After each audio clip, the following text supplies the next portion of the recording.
Jim, we got a lot of news on China. We got the arrests in Hong Kong of dozens as they try to clamp down on dissent. We got an EO about payments of Chinese processors from the president. And then, of course, now the NYSE is going to proceed, as David said, with that delisting. We got those ADRs down.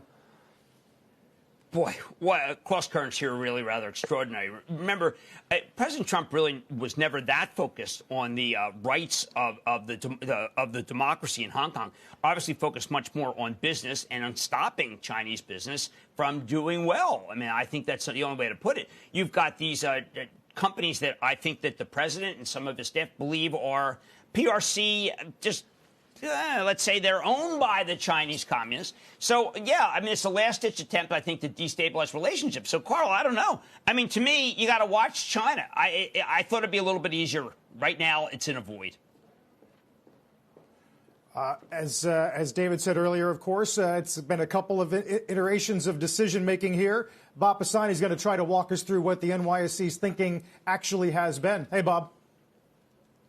And it's not easy to do because what seems clear is that the NYSE was not quite sure how to interpret the executive order and, more importantly, the Treasury Department regulations that went along with the executive order. So I think there's a little blame to go around for everybody here, NYSE as well as the Treasury Department. Here's the chronology. Around New Year's Day, the NYSE decided to delist 3 Chinese telecom companies under the idea that they were actually part of the executive order and the Treasury Department regulations that banned investing in companies that help China's military. Then Monday night, they decided to reverse that decision and keep the listing of those 3 Chinese telecom companies under the rubric that they had consulted with the regulators and decided to keep them in. Now they have, again, reversed the decision and decided to delist the companies. Now, the reason, and I've spoken with the NYSE in background on this, is to talk to them in general about it, and they have said that Treasury is now giving very explicit guidance.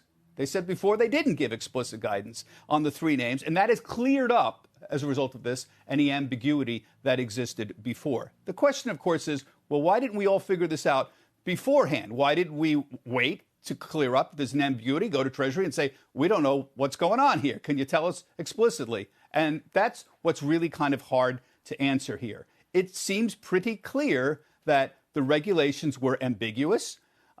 They were, you can argue, perhaps poorly written. Some might argue, we'll let history decide that. But obviously, the NYSE, with all of its efforts and legal firepower, had trouble interpreting what's going on. There's other layers of questions here, including what exactly, if any, pressure came from other sources. Who pressured them initially to delist?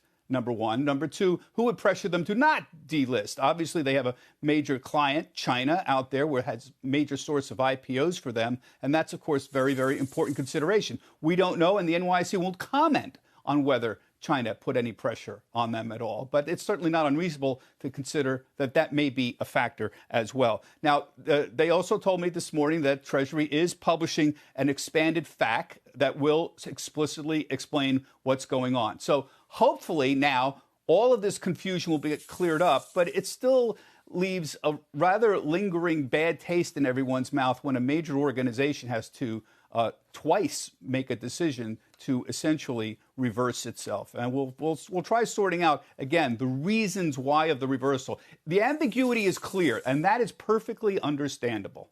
But it's the reversals that kind of leave everybody with a somewhat puzzled look on their face.